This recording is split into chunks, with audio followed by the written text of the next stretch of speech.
So I'm here with women's soccer coach Todd Anckaitis to discuss a very successful so far season for your girls. So right now your team is one of three in Division III who have yet to let a goal through their goal or through your goal. And overall, through Divisions 1, 2, and 3, there's only 5 teams left, and Right. Swarthmore just happens to be one of them. So how do you feel as a coach with that being the circumstances, and how do you keep your girls pumped up and motivated to go? Yeah. So it's really exciting. We hadn't paid that much attention to it before maybe this past weekend, but it became a little bit of a goal for us and something we're working hard to continue to maintain. Last year, we were the last team in the country to concede a goal, and I told the women how cool would it be if we could continue on this path and for 2 years straight to do that. We know that's very hard to do, and so it's just a nice thing to keep, like you said, to sort of keep them motivated, Right. keep them on their toes, and keep them fighting hard, even sometimes when the game seems like it's at hand. So yeah, it's been great for us, and we replaced 2 starting center backs and a goalkeeper, and so we're focused on our defense, but we thought it might take a little longer to have some solid results. But they're proving that they stepped in, and actually now are maybe doing. I don't know what the number was last year, what our minutes were, but we might be close to that from last year. So that's pretty exciting for us. Like you said, you have 2 new goalies this year, not necessarily new, but they were freshmen last year, so they didn't get as much playing time. Yeah. How do you think those girls have stepped up in their role and kind of replaced your last goalie who's a senior and graduated? Yeah, so they're doing a fantastic job, and they're both getting opportunities this season, and they have different strengths, which is nice for us, so we can use the tool that's most appropriate for the job. And in the spring they realized it was their turn, and they stepped up again, and just have really proven that that last year was a valuable year for them, even though they didn't get as many minutes in games.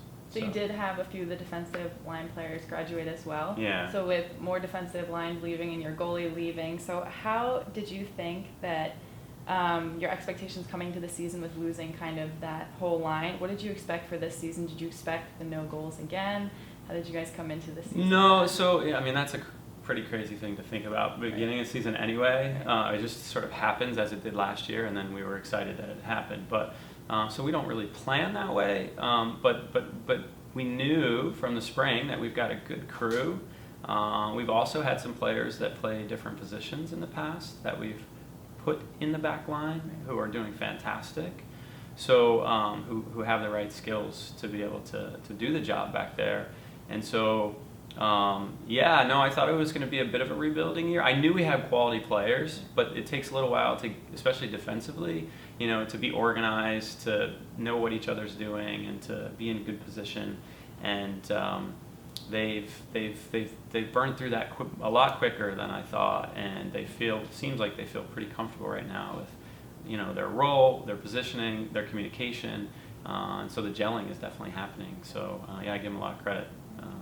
It's interesting to hear you say you thought it was going to be a rebuilding year, and now look at like your defensive line doing awesome. So as a coach, I hear a lot of coaches say defense wins games. What's your mindset? What's your opinion on that? Do you kind of work on your defense more, or do you kind of focus on offense? Yeah. How do you work Well, that out? soccer, because soccer can end in a tie, you have to score if you want to win. Right.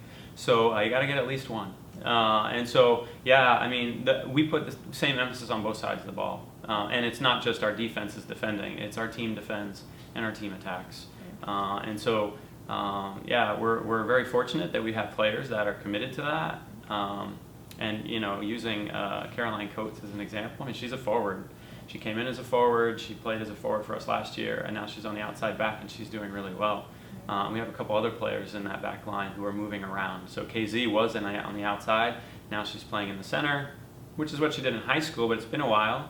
But she just took it over, and she just got, she's got leadership qualities, and she's just back there moving around. Then you have someone like Melissa Curran, who was all conference last year, and she's been stand-up the same way she was last year.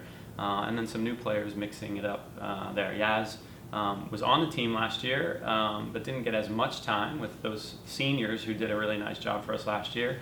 But she took her maybe a scrimmage and won half of a game, and then she really started to lock it down. And so, and that doesn't even describe the other players who are coming in and filling those roles too. So it's been very positive, and we're, again, we work on both sides of the ball, but in preseason the emphasis was a little bit more defensive, knowing that we were replacing so many quality senior players from the year before. So. Right. So defense seems to have been key, but you also have been consistently scoring each game. Like you said, you have to at least get a point. Yeah. Who have been some of your standout stars this season on the offensive end? Yeah, so we didn't, other than, a few players, like the majority of our point scorers were all returning this year.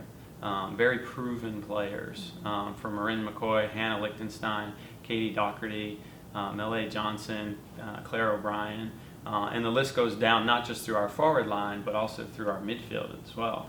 So you have Sarah Hancock and Caroline Kana, and we can score from any spot on the field, and that's a really nice thing. And last year we had 21 players that scored goals. We're not necessarily on track for that this year yet, right. But we know we can get goals from anywhere, and we've had some freshmen come in who've done a nice job and score some goals too, and really start to prove themselves. So yeah, it's exciting to have that much returning, and then just sort of pick up where we left off in the attack from last season. So yeah. So as a coach and with your team, how do you think you can continue the success for the rest of the season? What are you going to do on your end, and what do you expect kind of from your girls? Yeah, so we're just taking it one game at a time. I know that's cliche, but we just have to focus on what's going on, because as we saw just even yesterday, we've got 2 players out sick, one with a concussion, and one player getting sick before the game, and we're like, wait, where is she? She's sick. Players running late from class. So we try to just manage the moment as best we can, but we know we've got tons of potential. We know that we can go far if we stay together and we work hard.